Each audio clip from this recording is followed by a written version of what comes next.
Hello everyone, बच्चा party. आज हम देख रहे हैं, डिस्कस करने वाले हैं human eye. As you can see here human eye, और साथ में क्या लिखा हुआ है? The colourful world. तो वो स्ट्रक्चर, वो पार्ट ह्यूमन बॉडी का जिसकी हेल्प से हम ये कलरफुल वर्ल्ड देख पा रहे हैं, चाहे वो एक ब्यूटीफुल फ्लावर है, चाहे वो डिफरेंट टाइप ऑफ बर्ड्स हैं, एनिमल्स हैं, every creation of the God जिसकी हेल्प से हम देख पा रहे हैं, दैट इज आई। राइट। तो सबसे पहले हम बात करने वाले हैं कि अगर किसी हेल्दी ह्यूमन बीइंग की हम बात करें, इन ए हेल्दी ह्यूमन बीइंग एक स्मॉल इन्वर्टेड रियल इमेज बनती है ऑब्जेक्ट की रेटिना पर। ये जो स्ट्रक्चर है उन रेटिना ऑफ आई, ये ऑब्जेक्ट है, इसकी रियल बनेगी बट इन्वर्टेड इमेज बनेगी। और इस रेटिना का काम क्या है? उस इन्वर्टेड इमेज को सीधा करके दिखाना। ठीक है। तो let's discuss different parts of the eye. As you can see here, the front part, which is also known as white of the eye, is cornea. This one, this region. This is pupil surrounded by iris. ये crystalline lens है। और ये वो part जो retina जिसकी हम बात कर रहे थे, जिसपे इन्वर्टेड बट रियल इमेज की फॉर्मेशन होती है। And this is optic nerve जो कि कनेक्टेड होती है ब्रेन से। तो let's discuss one by one. तो सबसे पहला पार्ट, कॉर्निया। मैंने अभी आपको बताया, जो फ्रंट पार्ट है, जो बल्जिंग पार्ट है, जो उभरा हुआ हिस्सा जिसको हम कह सकते हैं ट्रांसपेरेंट पार्ट है आईबॉल का, that is known as cornea. ठीक है बच्चों। और ये वो पार्ट है जिसके थ्रू लाइट एंटर्स करती है। लाइट हमारी आई में एंटर करेगी थ्रू दिस थिन मेम्ब्रेन।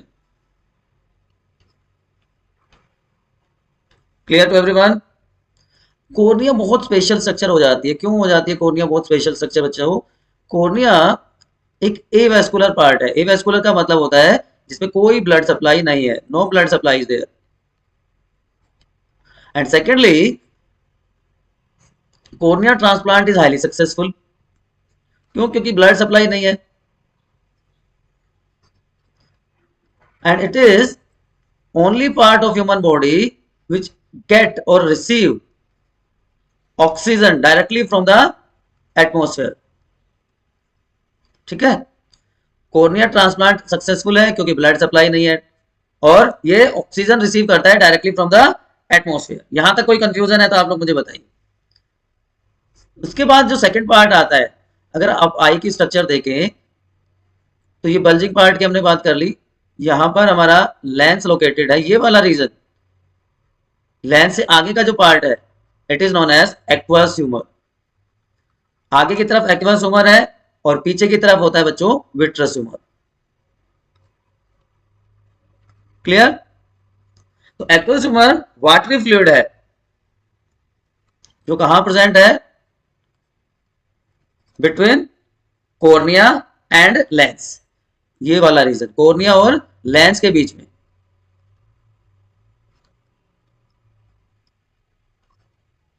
और सेकेंड पार्ट जो आ जाता है यहां पर, that is vitreous humour. Vitreous humour is jelly like. ये वाटरी फ्लूइड है, ये जेली लाइक फ्लूइड है। और ये कहां प्रेजेंट है? बिटवीन लेंस, और पीछे जब हम जाएंगे तो यहां पर आ जाएगा हमारा रेटिना। तो रेटिना और लेंस के बीच में जो फ्लूइड भरा होता है, दैट इज विट्रस ह्यूमर। तो दोनों अलग अलग टाइप के फ्लूइड है, aqueous humour and vitreous humour. जो विट्रस ह्यूमर है, अगर ये किसी भी रीजन से लॉस्ट हो जाए, it can not be replaced, ये दोबारा नहीं बनता। बट एक्वस ह्यूमर बार बार बनता रहता है। तो ये दोनों फ्लूइड इंपॉर्टेंट हो जाते हैं हमारे लिए। Next part is iris. Diagram में हमने देखा था, this region is known as iris. तो आइरिस क्या है और क्या काम करता है? डार्क मस्कुलर डायफ्राम है कॉर्निया और लेंस के बीच में। मस्कुलर डायफ्राम बिटवीन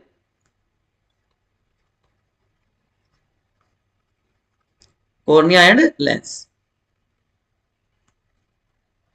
ठीक है। ये क्या करेगा? ये प्यूपिल का साइज कंट्रोल करता है। Size of प्यूपिल। और जो कलर है आइरिस का वही आई कलर पे होता है, तो प्रोवाइड कलर टू द आई। जिस कलर का आइरिस होगा उसी कलर की हमारी आई होती है। प्यूपिल क्या हो गया फिर, जिसको कंट्रोल कर रहा है। प्यूपिल क्या है, प्यूपिल एज अ होल है, छोटा सा, it's a small hole between iris. Iris का अपर्चर भी इसको कह सकते हैं। और इस होल के थ्रू ही जो लाइट है एंटर करती है, light enters into ice. Clear. तो ये नेक्स्ट पार्ट की बात हो गई। उसके बाद प्यूपिल के बाद जो अगला पार्ट बच्चा आ जाता है that is known as retina. सबसे क्रूशियल, सबसे important part retina, back side of the eye. Front में तो क्या क्या प्रेजेंट था, फ्रंट में सबसे पहले तो कॉर्निया था, कॉर्निया के बाद फिर iris, प्यूपिल, aqueous humour, vitreous humour, और उसके बाद क्या आ जाता है, रेटिना। तो ये बैक साइड है हमारे आई की, इनर मोस्ट लेयर है जो हम, जिसको हम कह सकते हैं। और इसमें बहुत सारी लाइट सेंसिटिव सेल्स होती हैं जिनको हम रोड एंड कोन सेल्स कहते हैं। Nearly 125 million such cells are present. आगे हम बात करेंगे रोड और कोन सेल्स की, वो यहाँ पे प्रेजेंट होती हैं। And these cells are known as receptors, light के रिसेप्टर का काम करती है। देन जहां पे रेटिना खत्म होता है वहां से ये ऑप्टिक नर्व अराइज होती है। So next part is optic nerve. Optic word बच्चों हमेशा याद रखना, जहां पे भी आ जाए इसका मतलब रिलेटेड टू आई। तो ये लाइट सेंसिटिव सेल्स को कनेक्ट करने का काम करती है।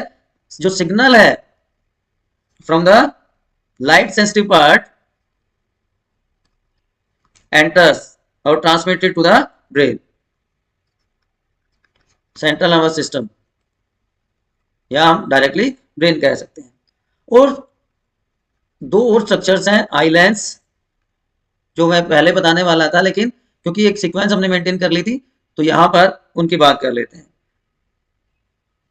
तो ये आई लेंस जो है फाइब्रस जेली लाइक मटेरियल का बना होता है, जो प्रोवाइड करता है एडजस्टमेंट, प्रोवाइड या गिव्स एडजस्टमेंट। किसको एडजस्टमेंट प्रोवाइड करेगा, टू फोकस ऑब्जेक्ट्स। ठीक है, ऑब्जेक्ट को रेटिना पे जो इमेज बनेगी वो उसके ऊपर फोकस करने का काम करेगा। और उस ये लेंस अपनी पोजीशन में होल्ड रहता है with help of ciliary muscles, hold the eye lens in correct position and modify the curvature of the lens. कैसे मॉडिफाई करेंगे, बाय कॉन्ट्रैक्शन एंड रिलैक्सेशन। तो ये अलग अलग पार्ट्स होते हैं ह्यूमन आई के। ठीक है, याद रहेगा आप लोगों को। फटाफट मैं एक बार से फिर आपके लिए समराइज कर देता हूं सारे पार्ट्स। ये वाली बातें अगर आपको अभी याद ना रहे तो कोई दिक्कत नहीं है। जो आउटर मोस्ट लेयर होती है जो प्रोटेक्शन प्रोवाइड करती है दैट इज क्लेरा, और जो नरिशमेंट प्रोवाइड करेगी रेटिना को दैट इज कोरोइड। उसके बाद रेटिना आ जाता है, बैक साइड से रोड और कोन सेल्स होती है जो रिसेप्टर का काम करती है। Ciliary body curvature of the lens को मेंटेन करता है और लेंस को अपनी पोजीशन में होल्ड करने में हेल्प करता है। Iris control the प्यूपिल size and amount of light entering into the आई। प्यूपिल वो होल है आइरिस में जो लाइट को आने देता है। लेंस अकोमोडेशन, अभी बात करूंगा मैं अकोमोडेशन क्या होता है। कॉर्निया फ्रंट बल्जिंग पार्ट है। उसके बाद ऑप्टिक नर्व की मैंने बात बताई आपको, इंपल्सेस सेंट्रल नर्वस सिस्टम में भेजता है। तो जहां से बच्चों ऑप्टिक नर्व की एंट्री होगी ना हमारी आई में, उसके जो एजेस होंगे, जो कॉर्नर्स होंगे, वो लाइट इंसेंसिटिव होते हैं, वहां पे कोई इमेज फॉर्मेशन नहीं होती। And that part is known as blind spot, क्योंकि ना वहां पे कोई रोड सेल है, ना वहां पे कोन सेल्स होती है, कोई रिसेप्टर सेल्स वहां पे प्रेजेंट नहीं होती। और कोन्स में एक छोटा सा एरिया जो कलर्ड विजन में हेल्प करता है that is known as fovea. तो ये अलग अलग पार्ट्स हैं ह्यूमन आई के। अभी मैं बता रहा था आपको accommodation of eye. What is this accommodation of eye. जो सिलरी मसल्स है बेटा वो क्या करती हैं, they hold the lens properly. तो जो सिलरी मसल्स हैं ये आई को फोकस करते हैं नियर और फार ऑब्जेक्ट्स पे फोकस करने के लिए। कैसे, by changing the shape of the lens. तो जो फोकल लेंथ है वो चेंज होती रहती है हमारे आई की तो ये प्रोसेस क्या कहलाती है? अकोमोडेशन, एडजस्टमेंट, जिससे एक शार्प, एक क्लियर इमेज की फॉर्मेशन हो पाए रेटिना पे, चाहे ऑब्जेक्ट पास में है चाहे ऑब्जेक्ट दूर है। देखिए अभी ऑब्जेक्ट दूर है, डिस्टेंट ऑब्जेक्ट आपको दिख रहा है, and this is a near object. तो दोनों केसेस में इमेज फॉर्मेशन यहाँ पे रेटिना पे हो रही है। क्लियर? चलिए अब हम बात करते हैं defects of the I. 4 common defects की बेटा हम यहाँ पे बात करेंगे। सबसे पहले जो ऑब्जेक्ट है, सॉरी जो डिफेक्ट है, that is known as myopia और शॉर्ट साइटेडनेस, है ना। तो जिसकी मायोपिक आई हो जाती है, जिसको मायोपिया हो जाता है, वो पास के ऑब्जेक्ट को देख पाता है। देखिए उल्टा है इसमें, पास के ऑब्जेक्ट तो पास क्लियरली दिख पा रहा है, लेकिन दूर के ऑब्जेक्ट को नहीं देख पाता। ठीक है, कुछ मीटर्स की चीजें उसको नहीं दिखती। क्यों? कि जो इमेज है ना ऑब्जेक्ट की, वो रेटिना से पहले ही बन जाती है। रेटिना पे बनने की बजाय रेटिना से पहले बन जाती है। क्यों होता है ऐसा?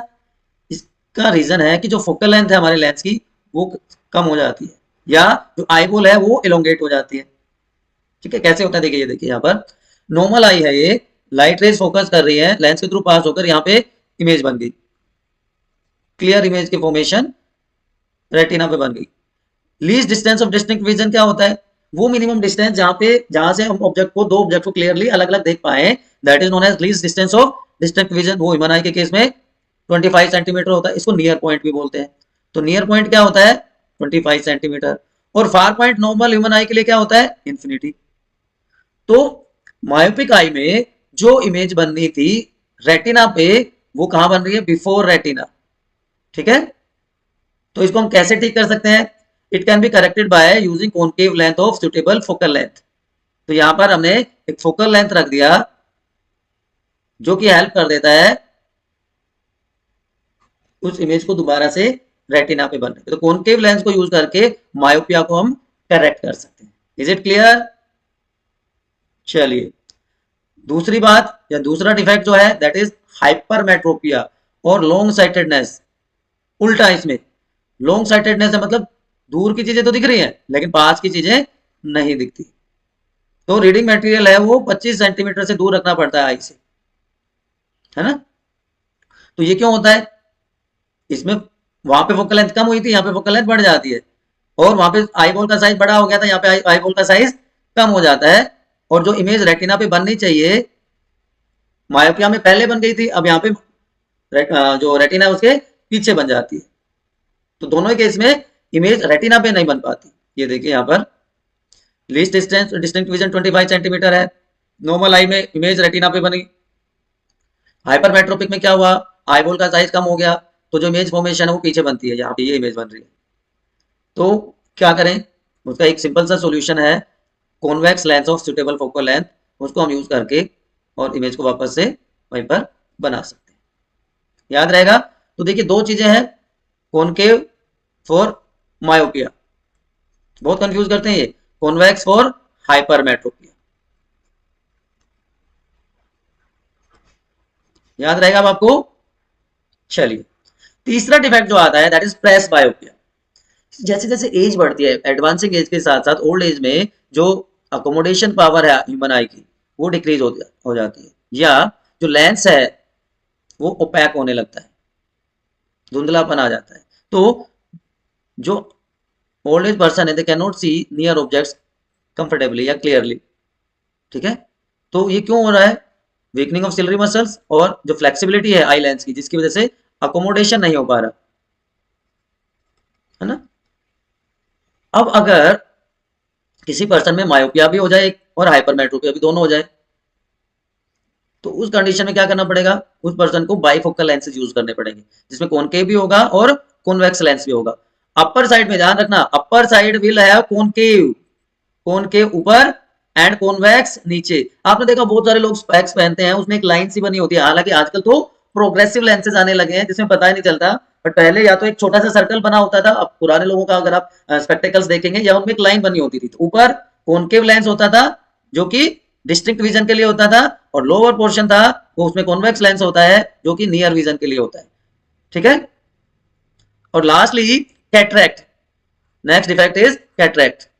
जहां पर जो हमारा लेंस है वो मिल्की हो जाता है, क्लाउडी हो जाता है, कुछ चीजें मेम्ब्रेन के ऊपर ग्रो कर जाती हैं, ग्रोथ हो जाती है ना। ओल्ड एज में मैं अभी बता रहा था आपको ये होता है, तो पार्शियल या कंप्लीट लॉस ऑफ विजन हो जाता है। तो इसका बहुत सिंपल सा सोल्यूशन है, कैटरेक्ट के लिए एक सर्जरी होती है, उसके थ्रू उसको करेक्ट किया जा सकता है। हालांकि ऐसा नहीं कि सिर्फ ओल्ड एज में होता है कैटरेक्ट, यंग वंस में भी ये रिपोर्ट किया गया है। तो हमने क्या क्या पढ़ा? हमने पढ़ा मायोपिया, अभी तक हमने पढ़ा हाइपरमेट्रोपिया, हमने पढ़ा presbyopia, and lastly we discuss cataract. So these are the common defect of human eye. उसके अलावा और भी होते हैं, ग्लूकोमा होता है, वो अभी आपके सिलेबस में नहीं है, ठीक है। तो this beautiful creation of nature help us to see objects clearly. तो कैसी इमेज की फॉर्मेशन होती है? देखिए, लाइट जो है वो आई में एंटर करेगी और एक स्मॉल इन्वर्टेड रियल इमेज बन जाएगी रेटिना पे, जो कि बैक साइड ऑफ द आई में प्रेजेंट होता है।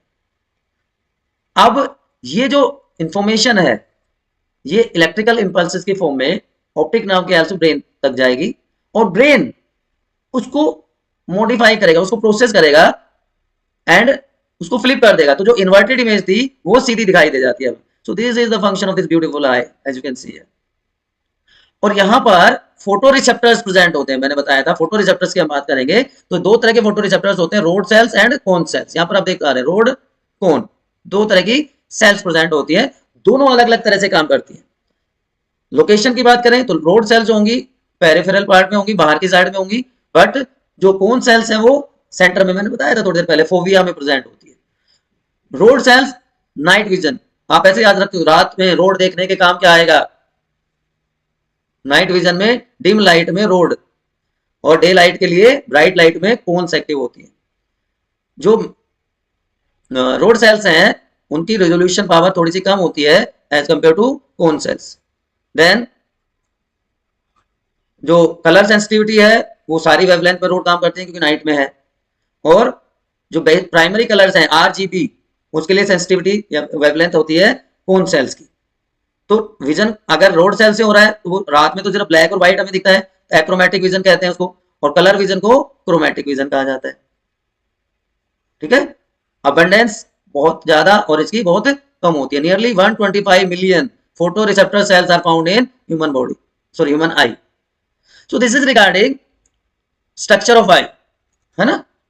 और अब लाइट से रिलेटेड कुछ और प्रोसेसेस हैं वो हम बात करेंगे। अब आपसे अगर कोई पूछे why we need two eyes for vision, एक आंख से क्यों काम नहीं चल जाता हमारा? देखिए, जो ह्यूमन बीइंग है ना उसका हॉरिजॉन्टल फील्ड होता है व्यू का, जो लगभग 150 डिग्री एंगल तक होता है एक आंख के साथ, ठीक है। और अगर दोनों आंखों को हम यूज करते हैं तो वो हो जाता है 180 डिग्री। तो अगर दोनों आंखों से हम देखते हैं तो वाइडर एंगल मिल जाता है, वाइडर एंगल मिलता है, वन आई 150 डिग्री, दोनों यूज करेंगे तो 180 डिग्री। सो वाइडर एंगल के लिए दोनों आंखें जरूरी होती है ना। और आपको पता है हमारी दोनों आंखें बहुत फ्यू सेंटीमीटर अपार्ट, है ना। तो जो ब्रेन है दोनों आंखों की इमेज को कंबाइन कर लेता है, एक बना देता है उसको, और हमें बताता है कि कोई भी ऑब्जेक्ट कितना पास या कितना दूर है।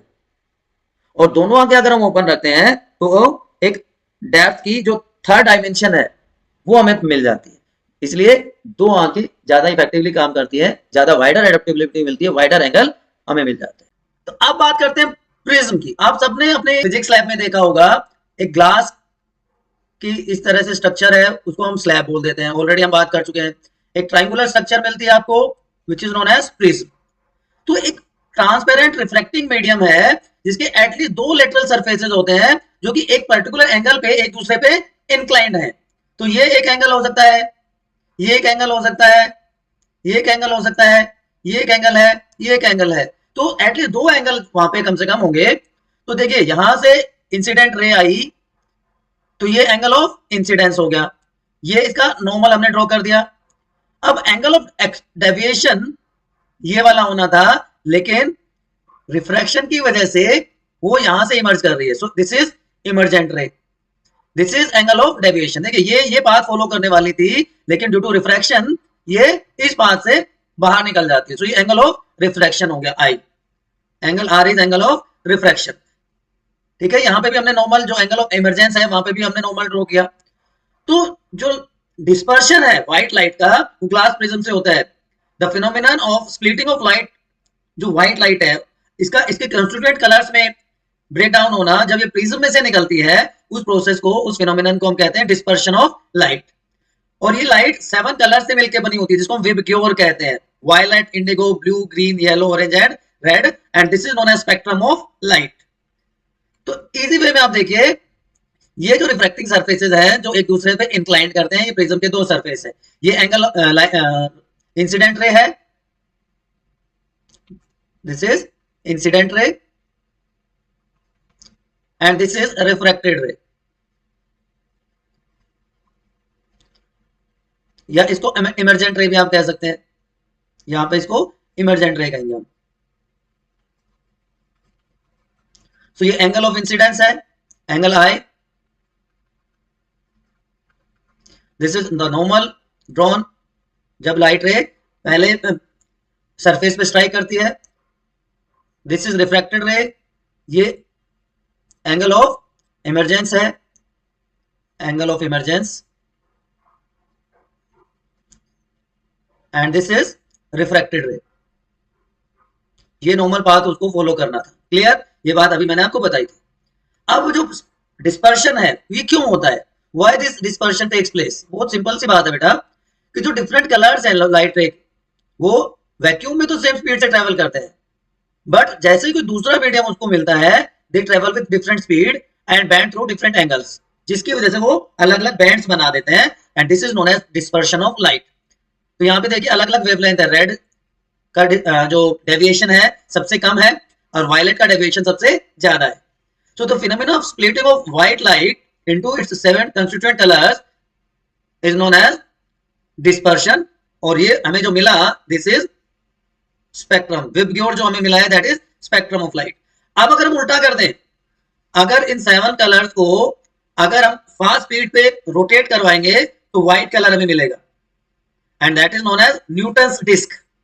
रिवर्सल भी हम इसका कर सकते हैं। उसके लिए हमें क्या करना पड़ेगा, देखिए ये करना पड़ेगा कि अगर हम दो प्रिज्म्स को एक साथ रखें तो रिकॉम्बिनेशन हो जाएगा स्पेक्ट्रम का, और वो दोबारा से व्हाइट लाइट हमें ऑब्टेन हो जाएगी। ये सीबीएसई में बार बार आता है क्वेश्चन, देखिए 16 में आया, 17 में आया, 20 में आया। तो reverse of dispersion is possible. How it is possible? कि दो प्रिज्म हमने लिए P1 and P2, and they are capped in such a way that जो रिफ्लेक्टेड रे थी, जो इमर्जेंट रे थी, वापस से कन्वर्ट कर जाती है, and single beam of light is passed, and this is white in colour, and अभी मैंने आपको बताया it is also known as Newton's disc. ठीक है?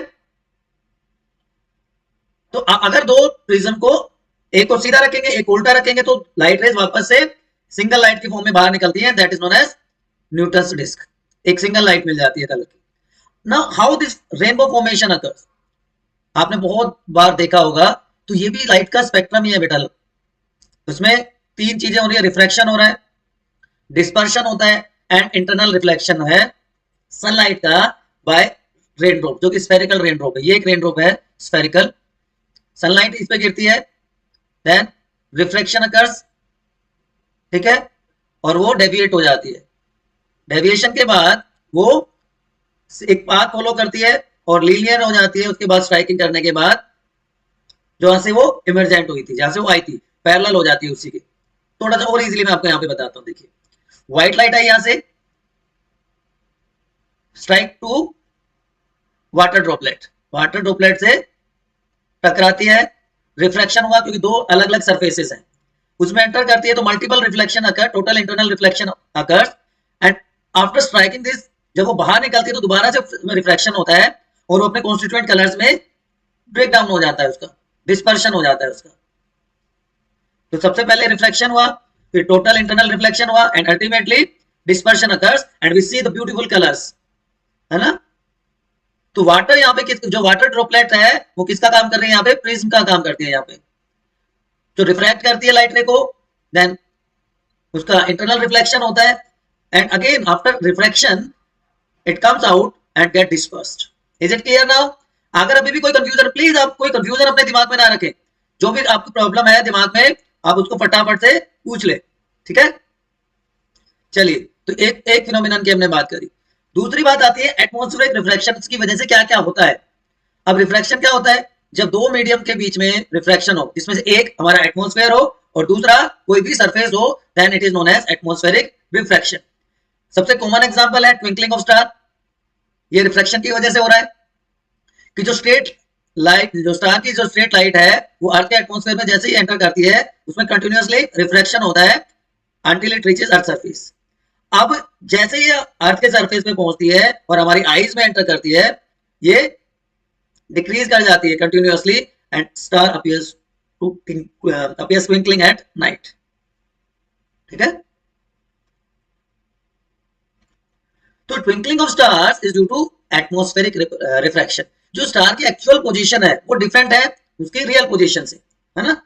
और जो अपरेंट पोजीशन है वो स्टेशनरी नहीं है, वो फिक्स नहीं है, ये चेंज होती रहती है क्योंकि एटमॉस्फेरिक कंडीशन चेंज हो रही है, डेंसिटी चेंज हो जाती है, टेम्परेचर चेंज हो जाता है जब वो ट्रेवल कर रही है।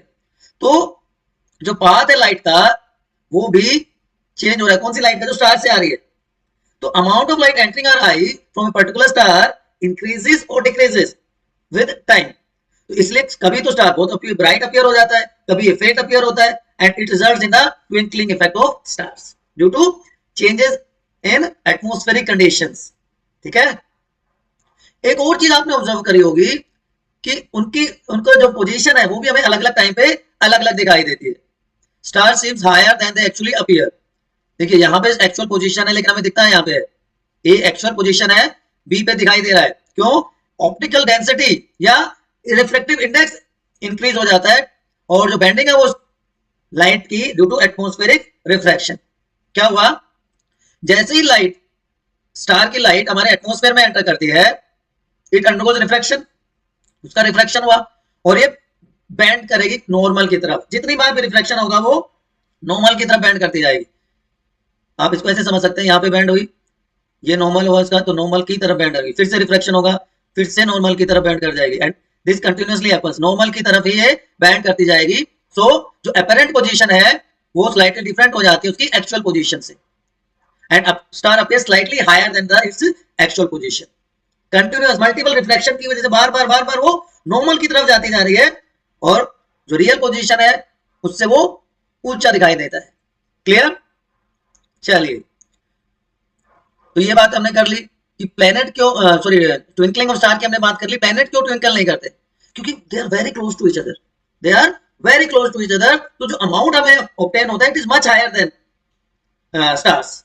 ठीक है, सो जो भी फ्लक्चुएशन होता है, स्टार्स ट्विंकल क्यों कर रहे थे कि लाइट कभी ज्यादा दिखाई देती है, कभी कम आती है हमारी आईज पे, तो उसकी वजह से ट्विंकलिंग होती है। लेकिन यहाँ पे जो फ्लक्चुएशन है वो नेग्लिजिबल हो जाता है and constant amount of light हमें मिलती है। ठीक है, planets are much closer and have a collection of large number of sources of light. So the total amount of light entering all the individual particles of जो sources हैं वो average हो जाते हैं जीरो एंड जो twinkling effect है वो nullify हो जाता है। या उसको हम ऐसे समझ सकते हैं, जो फ्लक्चुएशंस हैं जिसकी वजह से वो ट्विंकलिंग दिखाई देती है वो नेग्लिजिबल हो जाता है as compare to amount of light received from that, क्योंकि they are very close to each other. ठीक है, तो इसलिए स्टार्स ट्विंकल करते हैं बट प्लैनेट्स ट्विंकल नहीं करते। स्कैटरिंग ऑफ लाइट, फैल जाना, स्कैटर हो जाना, स्प्रेड हो जाना। Reflection of light from an object in all direction is called scattering of light. तो ये तीन चीजों पे मेनली डिपेंड कर रहा है। Number one, very fine particles scattered, mainly blue light. Large particles longer wavelength को स्कैटर करेंगे और जो शॉर्टर वेवलेंथ है वो भी ज्यादा स्कैटर होगी। तो इसका सबसे कॉमन एग्जांपल आप देखते हैं, जो रेडिशनेस है हमारे सन की सनराइज एंड सनसेट। जो ब्लू कलर है, विबग्योर की हमने बात करी थी, विबग्योर। ठीक है, जो ब्लू कलर है शॉर्टर वेवलेंथ का है, स्कैटर्ड होता है हमसे, ऑब्जर्वर से, और जो लॉन्गर वेवलेंथ है जो रेड कलर है वो सबसे कम स्कैटर होता है एंड रीचेस द ऑब्जर्वर। तो रेडिशनेस लीस्ट स्कैटरिंग की वजह से। ठीक है, और कॉमन एग्जांपल आपने देखा होगा, जो हमारे ट्रैफिक सिग्नल्स होते हैं उसपे वार्निंग सिग्नल रेड कलर का होता है। क्यों? क्योंकि लॉन्गर वेवलेंथ लीस्ट स्कैटरिंग, तो जो दूर से खड़ा है हमारा जो व्हीकल पे पर्सन है उसको दूर से दिख जाएगा क्योंकि वो स्कैटर नहीं हो रहा, तो इजीली रेड कलर वो देख पाता है। कुछ और एग्जांपल्स हम देखते हैं स्कैटरिंग ऑफ लाइट के। टिंडल इफेक्ट, आप अगर एक ऐसे रूम में जहाँ पे थोड़ा सा डार्क हो, वहां से अगर लाइट एंटर करती है होल में से, तो आपको छोटे छोटे डस्ट पार्टिकल्स वहां पे दिखाई देते हैं, है ना। तो इसी तरह जो अर्थ का एटमॉस्फेयर वो हेटेरोजेनस मिक्सचर है माइन्यूट पार्टिकल्स स्मोक के या वाटर ड्रॉपलेट्स का, डस्ट का, but due to scattering of light they becomes visible. ठीक है, ब्लू कलर स्काई का भी मैंने आपको बताया क्यों होता है, due to scattering of sunlight, ज्यादा स्कैटरिंग हो रही है, तो molecule of air have some smaller size particles, ठीक है। तो जो स्कैटरिंग है ब्लू लाइट की वो शॉर्टर वेवलेंथ की है, ज्यादा स्कैटरिंग हो रही है, एंड स्कैटर्ड लाइट हमारी आंखों में आ रही है एंड स्काई अपीयर्स ब्लू, ठीक है। एक और common process, advance sunrise and delayed sunset, ये भी बार बार पूछा जाता है क्वेश्चन, हालांकि कुछ सालों में ये डिलीट हो गया है, बट आपको स्कैटरिंग जब आप पढ़ते हैं तो आपको पता होना चाहिए। ये भी वही बात है, apparent position and real position की बात है, कि जो सन है 2 मिनट पहले हमें दिख जाता है एक्चुअल सनराइज से, और 2 मिनट बाद तक दिखता है एक्चुअल सनसेट की। ये भी एटमॉस्फेरिक रिफ्रैक्शन की वजह से है, कि यहाँ पे सनसेट हो रहा है जिसकी रियल पोजीशन ये है, रिफ्रैक्शन हुआ तो उसकी वजह से नॉर्मल की तरफ, ऑब्जर्वर की तरफ आया जो सनराइज सनलाइट है, और सेम चीज सनसेट के टाइम पे होती है, तो उसकी वजह से जो टाइम ड्यूरेशन है वो थोड़ा सा बढ़ जाता है, ठीक है। अब कुछ काम की बात आप सुन लीजिए लास्टली, जो कलर था सनराइज पे और सनसेट पे वो क्या होता है, फटाफट बताइए कमेंट सेक्शन में कैसा होता है। देखिए जब सनलाइट हमारे आंखों तक पहुंचती है तो, और सन जब होराइजन के पास है, तो जो सबसे ज्यादा डिस्टेंस उसको ट्रेवल करनी पड़ेगी एटमॉस्फेयर की थिकेस्ट लेयर से वो पास होगा, एंड वो फिर हमारी आंखों तक पहुंचेगा। होराइजन के पास जो सबसे ज्यादा ब्लू लाइट है शॉर्टर वेवलेंथ की, वो स्कैटर्ड हो जाएगी, ठीक है। और जो लॉन्गर वेवलेंथ की लाइट है वो हमारी आंखों में पहुंचती है। लॉन्गर वेवलेंथ की लाइट कौन सी थी, विक्टोर आपने देखा था, तो इसका मतलब कैसा होगा, रेड। अगर अर्थ में कोई एटमॉस्फेयर ही ना हो तो कोई स्कैटरिंग नहीं होगी, स्काई कैसा दिखेगा, डार्क दिखेगा। इसीलिए जब हाई एल्टीट्यूड पे लोग जाते हैं तो उनको जो स्काई है वो डार्क दिखाई देता है, क्योंकि वहां पे स्कैटरिंग नहीं है, वहां पे एटमॉस्फेयर नहीं है। लेकिन सेम टाइम पे जो डेंजर सिग्नल्स हैं वो रेड कलर के क्यों दिखाए जाते हैं, क्योंकि रेड कलर सबसे कम स्कैटर होता है, चाहे फोग है, चाहे स्मोक है, चाहे डिस्टेंस है, उसका सबसे कम असर उस पर होता है, इसलिए वो रेड कलर के दिखाई देते हैं। तो अपनी ब्यूटीफुल आइज का ध्यान रखिए, कोई भी डाउट है तो यहाँ पर आना है कमेंट सेक्शन में, बायोनीति पर, आपके अपने यूट्यूब चैनल पर कमेंट में लिखना है क्या प्रॉब्लम है। अगर सब समझ में आ रहा है तो लाइक करना है, दूसरों को बताना है कि आप सब्सक्राइब करें, और वो कैसे कर सकते हैं, आप जितना ज्यादा शेयर करेंगे, ठीक है। पढ़ते रहिए, इसके PYQs नोट्स आपको साथ में मिल जाएंगे। Good luck.